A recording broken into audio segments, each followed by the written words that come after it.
Good morning friends, मैं self दर्शित Gurani biology biology में आप सबका स्वागत है।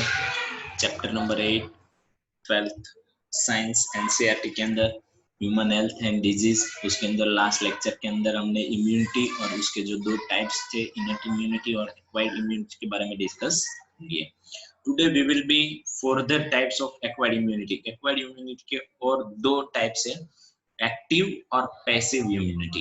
एक्टिव और पैसिव इम्यूनिटी के बारे में देखने वाले हैं और वैक्सीनेशंस और इम्यूनाइजेशंस क्या है उसके बारे में हम आज डिस्कस करने वाले हैं।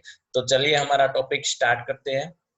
Immunity and vaccinations biolife biology के अंदर आप सबका स्वागत है। अगेन मैं दर्शित गुयानी, ह्यूमन हेल्थ और disease chapter number 8 12 science NCERT के अंदर, उसके अंदर इम्यूनिटी के ताब इनर्ट इम्यूनिटी और एक्वायर्ड इम्यूनिटी और एंटीबॉडी का structure we will discuss in last lecture के अंदर ये सब हमने डिस्कस कर लिया।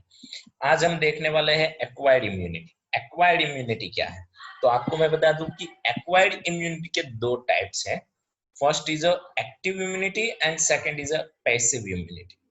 Active immunity and passive immunity. Active immunity क्या है? एक्टिव इम्यूनिटी का मतलब क्या होता है? तो यहाँ पे आपको मैं बता दूं कि प्रोड्यूस बाय इम्यून सिस्टम।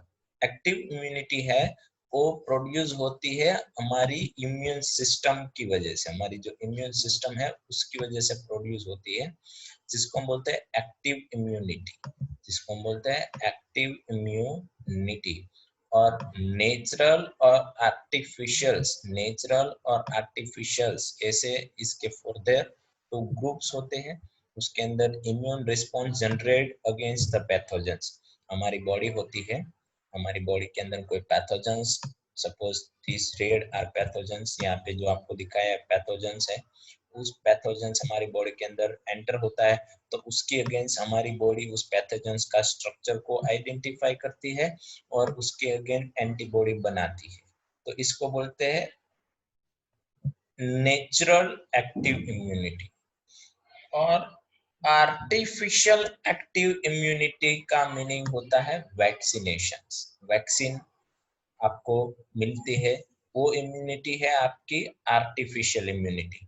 और एक्टिव इम्यूनिटी, आर्टिफिशियल मतलब क्या कि सपोज कोई ह्यूमन बीइंग है जिसको पैथोजन, सपोज साल्मोनेला टाइफी है और मलेरिया है और दूसरे बहुत सारे डिजीज है, जैसे कि यहाँ पे आपको मैं बता दूं कि कोविड-19 है, जो कोरोना वायरस है, उसका जो स्ट्रक्चर है उसने कोई ह्यूमन बीइंग के अंदर एंटर हो गया था और उसकी डिफेंस मैकेनिज्म को डिस्ट्रॉय कर दिया था।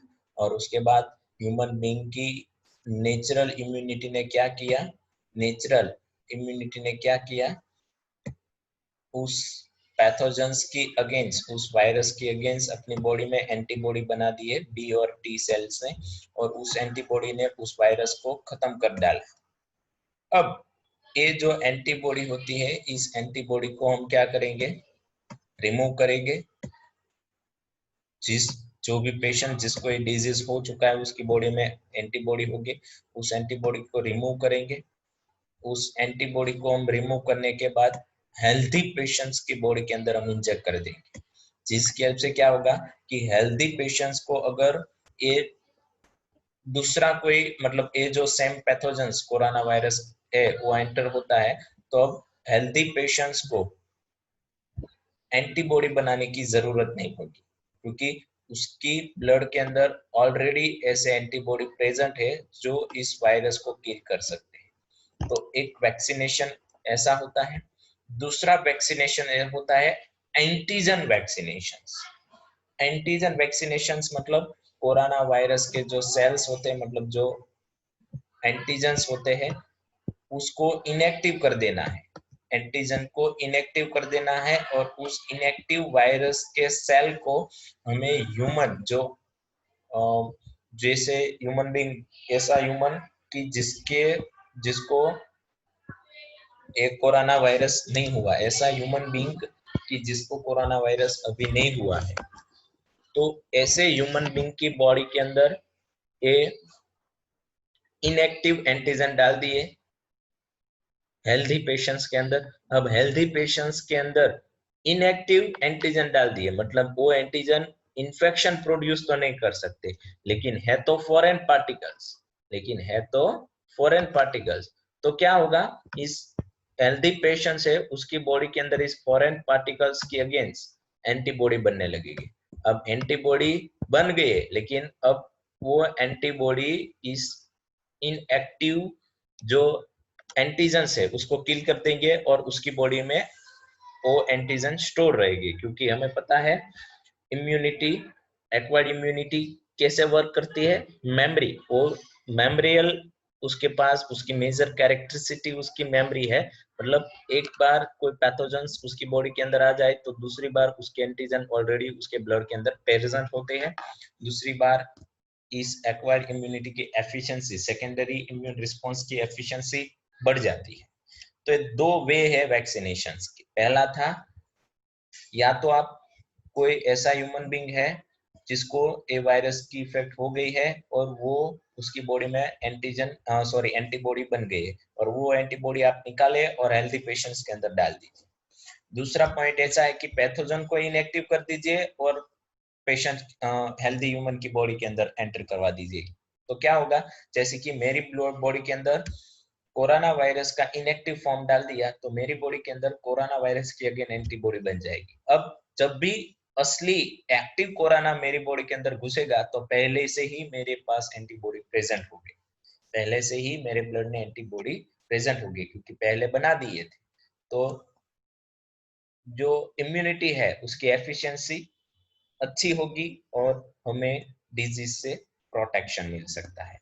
तो ये था एक्टिव इम्यूनिटी। एक्टिव इम्यूनिटी मतलब रेडीली प्रिपेयर एंटीबॉडी हमें ब्लड के अंदर डलवा देने हैं, और या तो एंटीबॉडी बिफोर डिजीज, अभी डिजीज आपको नहीं हुआ उससे पहले ही आपकी बॉडी में कोई भी डिजीज, जैसे कि मलेरिया के एंटीबॉडी, टाइफाइड की एंटीबॉडी, देन आफ्टर दूसरे कोई भी डिजीज, जो भी डिजीज के अगेंस्ट बॉडी एंटीबॉडी बनाती है, कॉमन कोल्ड है, हिपेटाइटिस है, आर्थराइटिस है, जो भी डिजीज है उसके अगेंस्ट जो भी एंटीबॉडी है वो आपकी बॉडी के अंदर दूसरे पेशेंट्स की बॉडी में से निकाल के उसको फॉर दैट ट्रीटमेंट लेबोरेटरी के अंदर करने के बाद एंटर करवाया जाए, तो ऐसी इम्यूनिटी को हम बोलते हैं एक्टिव इम्यूनिटी।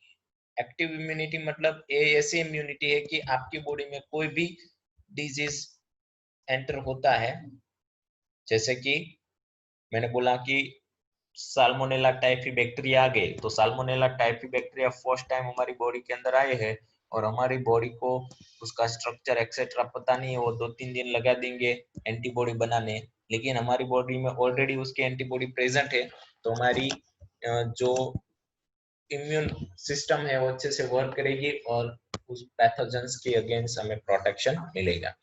दूसरा बात है passive immunity, no rules of immune system, no role of immune system.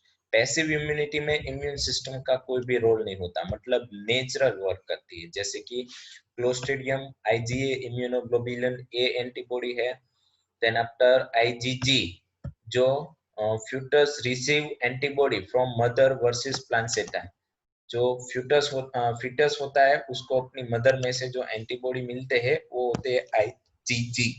मतलब कई बार हमें लगता है कि बच्चा बहुत छोटा है तो उसकी इम्यून सिस्टम थोड़ी ना अच्छी होगी, उसको तो बहुत सारी प्रॉब्लम्स क्रिएट होंगे, बट उसकी मदर है, उसकी मदर के प्लेसेंटा में से अपनी मदर की बॉडी में से उसको एंटीबॉडी उसकी बॉडी के अंदर ट्रांसफर हो रहे हैं, क्योंकि ये फिटस अभी एंटीबॉडी बना नहीं सकता, लेकिन उसको रेडीली प्रिपेयर एंटीबॉडी मिल रहे हैं, पैसिवली उसको बनाना ही नहीं है, उसकी बॉडी में एंटीबॉडी बनने ही नहीं वाले, ऑलरेडी अपनी मदर के पास से मिल रहे, या फिर अपनी मदर जब फीडिंग करवाती है तब उस मिल्क में भी एंटीबॉडी प्रेजेंट है। चैप्टर नंबर 3 के अंदर हमने देखा था कि मिल्क जो मदर फीडिंग के दौरान अपने बच्चे को देती है उन दौरान उसमें भी बहुत सारी एंटीबॉडी होती है, वो आईजीजी इम्यूनोग्लोबुलिन जी और आईजीए दो होती है, जो generally common virus, common bacteria, common fungi उन सब से protection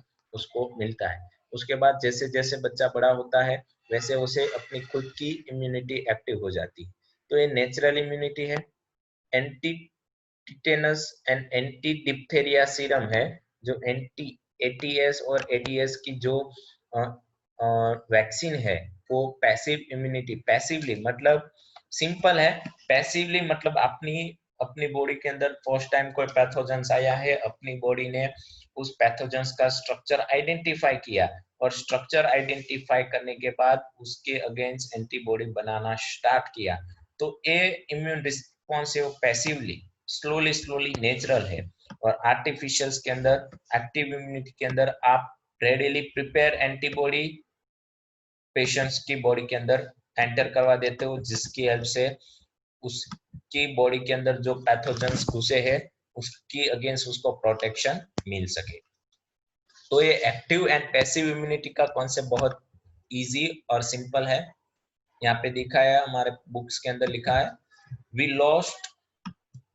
we host when a host is exposed to the antigens, which may be in the form of a living dead microbes or other proteins। मैंने बोला था dead microbes, आप antigens dead हो गए ऐसे एंटीजेंस, डेथ हो गए हैं ऐसे एंटीजेंस के प्रोटीन्स और antibody are produce in the host body. This type of immunity called is active immunity. इस टाइप की इम्यूनिटी को क्या बोलते हैं? Active immunity. ह्यूमन बीइंग है, उसकी बॉडी के अंदर आपने कोई भी डिजीज का जो डेड माइक्रोब्स है उसका प्रोटीन से और डेड एंटीजन से उसको आपने ह्यूमन बॉडी के अंदर एंटर करवा दिया। अब वो डेथ है, इनएक्टिव है, तो वो इफेक्ट नहीं कर सकेगा, लेकिन ह्यूमन बॉडी इसको उसका स्ट्रक्चर अंडरस्टैंड करने के बाद एंटीबॉडी बनाने का स्टार्ट हो जाएगा। 3-4 दिन में एंटीबॉडी बन जाएगी और हमारी बॉडी में अगर एक्टिव एंटीजेंस ऐसा आ गया तो उसकी अगेंस्ट हमारे पास रेडीली प्रिपेयर होस्ट के अंदर प्रिपेयर ही एंटीबॉडी होती है, जिसकी हेल्प से इम्यून रिस्पांस अच्छा मिलता है। तो इस टाइप की इम्यूनिटी को एक्टिव इम्यूनिटी कहते हैं। Active immunity is a slow and take time to give it a full effective response. Active immunity क्या है? स्लो है। स्लो मतलब आपने इनएक्टिव फॉर्म में बैक्टीरिया बॉडी के अंदर डाल दिए, साल्मोनेला टाइफी बैक्टीरिया आपने अपने बॉडी के अंदर इनएक्टिव है उसको डाल दिए, मर गए ही, जो डेथ हुए बैक्टीरिया वैसा ही आपको लिक्विड फॉर्म में आपकी बॉडी के अंदर इंजेक्ट करवा देना। आपकी बॉडी उसको आइडेंटिफाई करने के बाद अगेन एंटीबॉडी बनाने के बाद उस डेथ ऑर्गेनिजम्स को भी डिस्ट्रॉय कर देगी और एंटीबॉडी बना दी। एंटीबॉडी बन गई है, एंटीबॉडी बनने में थोड़ा टाइम लगेगा, इसलिए इस इम्यूनिटी का जो फंक्शन है, वर्क है, वो स्लोली होता है। Injecting the microbes debilitary during the immunizations or infections organisms gaining access into the body during a natural infection induce active immunity. When a ready-made antibody is directly given to the protect to the body against the foreign antigens। अगर आप readymade antibody, active में तो क्या था, inactive bacteria डाले और अपनी body ने एंटीबॉडी बनाई, अपना ही एंटीबॉडी, लेकिन आप कोई भी एंटीजेंस है, पैथोजेंस है, उसकी अगेंस्ट रेडीली आपके पास एंटीबॉडी प्रेजेंट है, वही डाल दीजिए। जैसे कि मुझे टाइफाइड हुआ है, तो टाइफाइड की दवा में क्या होता है, टाइफाइड की अगेंस्ट एंटीबॉडी, टाइफाइड का इंजेक्शन आपको दिया, तो उसके पास टाइफाइड के बैक्टीरिया को किल करने के लिए जो एंटीबॉडी है वो होते हैं, और वो एंटीबॉडी आपके ब्लड में जाने के बाद सारे एंटीजेंस को किल कर देती है और आपको 2 या 3 दिन में टाइफाइड अच्छा हो जाता है। आपको टाइफाइड अपनी एंटीबॉडी से अच्छा नहीं हुआ, क्यों? क्योंकि आपकी बॉडी ने जो एंटीबॉडी बनाए थे वो वीक थे, वो आर्मी आपकी वीक थी। वीक क्यों थी? क्योंकि आपकी बॉडी के ऊपर एक पैथोजेंस हावी हो गया था और आपकी बॉडी अच्छे आर्मी बना नहीं सकती थी, अच्छी क्वालिटी की आर्मी नहीं बना सकती। तो आपने रेडीली प्रिपेयर जो एंटीबॉडी थी वो डायरेक्टली बॉडी के अंदर एंटर करवा दिए अगेंस्ट टू फॉरेन एंटीजेंस। तो इस टाइप की इम्यूनिटी को आप पैसिव इम्यूनिटी कहते हैं। Do you know why mother milk is considered very essential for a newborn baby, newborn infant? मैंने आपको पहले ही बताया था कि न्यूबॉर्न बेबी होता है उसको अपनी माँ का ही दूध पिलाना चाहिए, ऐसा हम सुनते हैं। क्यों? उसका ही मिल्क पिलाना चाहिए, क्योंकि उसकी बॉडी के अंदर IgA इम्यूनोग्लोबुलिन ई और IgG इम्यूनोग्लोबुलिन जी टाइप के दो एंटीजन्स एंटीबॉडी होते हैं जो रेडिली होती है, पैसिवली उसको पैसिव इम्यूनिटी रेडिली होती है, और वो इम्यूनिटी उसकी मदर में से उसको रेडिली मिलती है, जो बहुत सारी डिजीज से प्रोटेक्शन उसको मिलता है। इसी की वजह से कहते हैं कि नए नए बर्थ हुए बच्चे को अपना माता का ही मिल्क पिलाया जाए। ऐसे ही हम कई बार सुनते हैं कि कोई गाय है, कोई ऐसा एनिमल्स है जैसे कि गाय, तो गाय के मिल्क में भी बहुत सारी एंटीबॉडीज होती है। स्टार्टिंग में गाय जब अपने बच्चे का बर्थ होता है उसके 2-3 दिन में जो भी मिल्क निकलता है वो मिल्क स्ट्रॉन्ग होता है, वो हम खा नहीं सकते। कई बार सुना है कि गाय जब अपने बच्चे को बर्थ कराती है उसके बाद 6 या 7 दिन के बाद हम मिल्क खाना या पीना स्टार्ट करते हैं। क्यों ऐसा? क्योंकि 6 और 5 दिन तक उस गाय के मिल्क में इतने सारे एंटीबॉडी होते हैं कि वो सारे एंटीबॉडी अगर आपकी बॉडी में चले जाते हैं तो आपकी इम्यूनिटी और ज्यादा, मतलब एक लिमिट से भी ज्यादा स्ट्रॉन्ग हो जाएगी, और जिसके वजह से कई बार हमें एलर्जिक रिस्पॉन्स भी मिलता है कि एंटीबॉडी जितनी ब्लड में होनी चाहिए इतनी होनी चाहिए, अगर ज्यादा भी होगी तो भी दिक्कत है, तो ऐसा प्रॉब्लम क्रिएट होता है। द एलोइश fluid Clostridium secreted by mother during the initial day of lactation as a abundant antibody IgA। Mother की बॉडी में मदर का जो इनिशियल स्टेज में जो मिल्क होता है वो एलोइश होता है। एलोइश होने का मतलब उसके मिल्क के अंदर कोलेस्ट्रिडियम टाइप का एक एंटीबॉडी है जो IgA है। Protect the infant. In fetus also receive the some antibody for their mother throughout the placenta during pregnancy. These are some example of passive immunity. तो ये थी एक्टिव और पैसिव इम्यूनिटी। उसके बाद हम वैक्सीनेशंस की बात करें तो पहले हम मैकेनिज्म ही देख लेते हैं वैक्सीनेशंस में क्या आता है। हमारे पास दो रास्ते होते हैं वैक्सीनेशंस के, मैंने पहले भी बताया अभी भी बताता हूँ कि आपको कोई भी डिजीज की वैक्सीन बनानी है, आप अभी जेनेटिकली वैक्सीन बायोटेक्नोलॉजी की हेल्प से वैक्सीन बना सकते हैं। बहुत सारे वेज है वैक्सीन बनाने के, लेकिन पॉपुलर जो दो वेज होते हैं, दो रास्ते होते हैं वैक्सीन बनाने के, वो ये है कि फॉरेन माइक्रोब विथ एंटीजेंस। आपने एक फॉरेन माइक्रोब्स लिया जो एंटीजन है, सपोज ये हमारा होस्ट है, ये हमारा होस्ट है, और इस होस्ट के अंदर हमने foreign microbes suppose salmonella typhi जो एंटीजेंस पैथोजेंस है जो ह्यूमन बीइंग के अंदर डिजीज प्रोड्यूस करता है टाइफॉइड, तो इसके एंटीजेंस आपने कोई होस्ट ह्यूमन बीइंग के अलावा कोई अदर लिविंग ऑर्गेनिजम्स के अंदर एंटर करवा दी। अब क्या होगा कि कोई भी लिविंग ऑर्गेनिजम्स की अपनी इम्यून सिस्टम होती है जो बाहर के फॉरेन पार्टिकल्स फॉरेन एंटीजेंस से बचने के लिए होती है। वो क्या करेगा, उस सेल के अंदर एंटीबॉडी प्रोड्यूस होने लगेगी। टी और बी सेल होते हैं वो एंटीबॉडी बनाते हैं, आप देख सकते हैं कि एंटीबॉडी बना दी। और अब ये एंटीबॉडी क्या करेगी कि जो फॉरेन एंटीजेंस है उसके साथ जुड़ने के बाद उसको डिस्ट्रॉय कर देगी। अब ये एंटीबॉडी इस सेल के पास ऑलरेडी प्रेजेंट है। अब इस एंटीबॉडी को आप ये इस होस्ट के अंदर से रिमूव करें, इस होस्ट के अंदर से सारे एंटीबॉडी रिमूव करें। ये पर्टिकुलरली किसके अगेंस्ट लड़ने के लिए बनाए थे? साल्मोनेला के लिए। तो ये सारे एंटीबॉडी आपने कलेक्ट कर लिए और आपने इन हेल्दी ह्यूमन के अंदर ये डाल दिए। तो हेल्दी ह्यूमन को अब ये एंटीबॉडी बनाने की जरूरत नहीं। तो एक वैक्सीनेशन ऐसा भी हो सकता है। दूसरा वैक्सीनेशन ऐसा है कि आपको कोई होस्ट नहीं यूज करना। बीच में आपने यहाँ पे होस्ट यूज किया macrophage, macrophage some is a virus, आपने होस्ट यूज किया कोई अदर वेक्टर, जैसे मैं कह सकता हूँ कि ये वेक्टर है, वेक्टर की बॉडी के अंदर जो एंटीबॉडी बनी थी वो निकाल दी, और उसको निकालने के बाद उसको लिक्विड फॉर्म में कन्वर्ट करने के बाद ने उसको एज अ वैक्सीन यूज किया। Passive immunity, as a passive immunity, कोई भी पेशेंट्स को डिजीज हुआ है तो उसको डायरेक्टली एंटीबॉडी रेडीली प्रिपेयर है उसके इंजेक्शन दे दिया। अब मैं आपको बता दूं कि फॉरेन माइक्रोब्स है उसको आप इनएक्टिव कर दीजिए। यहाँ पे एंटीजन हमने एक्टिव फॉर्म में रखे थे, अब इसी एंटीजन को आप इनएक्टिव कर दीजिए, डेथ कर दिया, डिस्ट्रॉय कर दीजिए। डिस्ट्रॉय करने के बाद डायरेक्टली आप हेल्दी ह्यूमन बीइंग के अंदर एंटर करवाइए। अब हेल्दी ह्यूमन बीइंग के अंदर इनएक्टिव एंटीजन है, उसका मतलब वो इन्फेक्शन नहीं प्रोड्यूस कर सकते। लेकिन हमारी बॉडी के लिए क्या है, फॉरेन पार्टिकल्स, तो हमारी बॉडी आर्मी प्रोड्यूस करने लगेगी, पैसिवली प्रोड्यूस होगा, सॉरी एक्टिवली प्रोड्यूस होगा। एक्टिवली प्रोड्यूस होना होगा मतलब हमारी बॉडी इस पैथोजेंस को आइडेंटिफाई करेगी, आइडेंटिफाई करने के बाद एंटीबॉडी बनाएगी, 3-4 दिन में बन जाएगी। और हमारा इनएक्टिव एंटीजेंस था, उसने हमें कुछ ह्यूमन बीइंग के अंदर कुछ डिजीज भी फंक्शनल नहीं कर पाएगा क्योंकि वो इनएक्टिव है।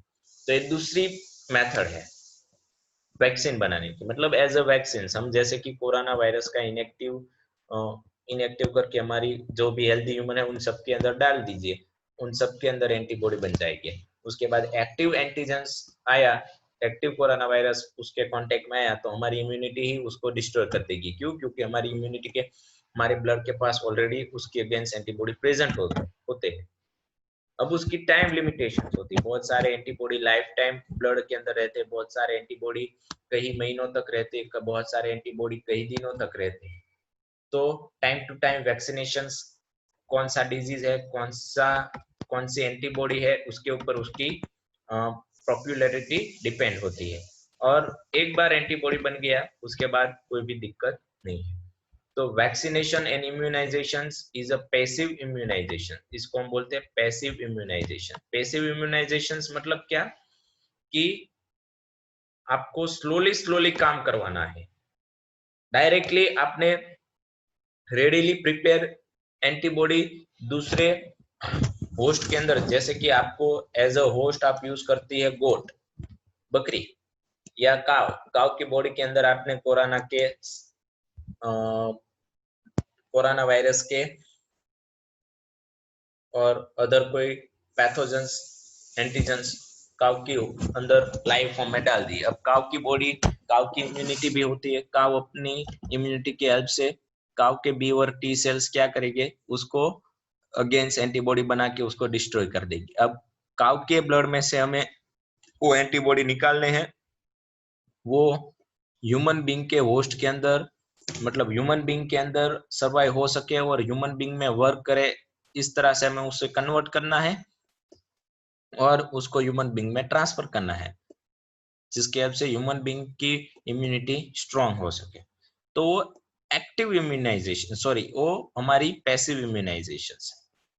तो वैक्सीनेशन एक टाइप का पैसिव इम्यूनाइजेशन है, जिसके अंदर इस तरह की तकनीकी, बहुत सारी इस तरह की तकनीकी यूज होती है। ऐसी हमने हेपेटाइटिस बी की वैक्सीन ईस्ट में से प्रोड्यूस की। ईस्ट हमारा होस्ट था कि हेपेटाइटिस के लिए रिस्पॉन्सिबल जो भी वायरस था उसको हमने ईस्ट के अंदर डाला, ईस्ट ने उसके अगेंस्ट एंटीबॉडी बनवाई और उस एंटीबॉडी को हमने निकाला और ह्यूमन बीइंग के अंदर डाल दिया। तो ऐसा ही हम कोरोना के अंदर ही कर सकते हैं। लेकिन क्या है, कोरोना वायरस की जो एंटीबॉडी है वो दूसरे को एनिमल्स, जैसे कि बैक्टीरिया के अंदर आप कोरोना वायरस डालो तो बैक्टीरिया ही डेथ हो जाता है, और बैक्टीरिया के अंदर आपने डाला और बैक्टीरिया सर्वाइव हुआ, बैक्टीरिया ने एंटीबॉडी बना दी, तो बैक्टीरिया की एंटीबॉडी ह्यूमन बॉडी एक्सेप्ट नहीं करता। वो भी हमें देखना होगा ना कि वो एक्सेप्ट करता है कि नहीं। अगर उसके अंदर एक्सेप्ट नहीं होता, उसकी एलर्जिक रिस्पॉन्स आते हैं। तो ये बहुत सारे प्रॉब्लम्स में से हमें पास आउट होना पड़ता है। इसी वजह से अभी तक इसकी वैक्सीन सक्सेसफुली प्रोड्यूस नहीं हो पा रही है और बहुत सारे प्रॉब्लम क्रिएट होते रहते हैं। लेकिन लिविंग ऑर्गेनिजम्स ऐसे बहुत सारे हैं वर्ल्ड में, माइक्रोब्स हमें पता है, तो कोई ना कोई ऐसा माइक्रोब्स होगा कि जो कोरोना वायरस की अगेंस्ट एंटीबॉडी बनाता भी है और वो एंटीबॉडी ह्यूमन बीइंग के ब्लड के अंदर सर्वाइव हो भी सकती है। तो हम पैसिव इम्यूनाइजेशन की हेल्प से इस डिजीज को हम स्टॉप कर सकते हैं। देन आफ्टर हमारे mRNA मैसेंजर आरएनए की हेल्प से भी हम मैसेंजर आरएनए की हेल्प से भी हम बायोटेक्नोलॉजी की हेल्प से भी हम कोई भी हमारा जो होस्ट है उसका जेनेटिक मटेरियल चेंज करने के बाद उसके अंदर एंटीबॉडी प्रोड्यूस करवा सकते हैं। जैसे कि ह्यूमन बींग का कोई जीन्स है, वो बैक्टीरिया के अंदर डालने के बाद उस बैक्टीरिया की कैरेक्टरिसिटी और उसके अंदर जो एंटीबॉडी बनती है, वो एंटीबॉडी ह्यूमन बींग के अंदर एक्सेप्ट हो सकती है, ऐसी बने और अब उस बैक्टीरिया को as a strain, as a host use करे और उसी बैक्टीरिया को एज अ होस्ट यूज करने के बाद उसके अंदर जो एंटीबॉडी बनती है उसको आप सिक्रेट करके एज अ वैक्सीनेशन यूज कर सकते हैं। तो ऐसे बहुत सारे वेज है जिसके हेल्प से हम वैक्सीन बना सकते हैं। तो ये सारे वेज, ये सारी टाइप्स और ये सारे मेथड है, उसमें से हमें पास आउट होके वैक्सीनेशंस करना होता है, इम्यूनाइजेशंस होता है। वैक्सीनेशन एक आर्टिफिशियल इम्यूनाइजेशन से इजी लैंग्वेज में कहे तो। और यहाँ तक हम हमारा आज का टॉपिक रखते हैं। Thank you very much.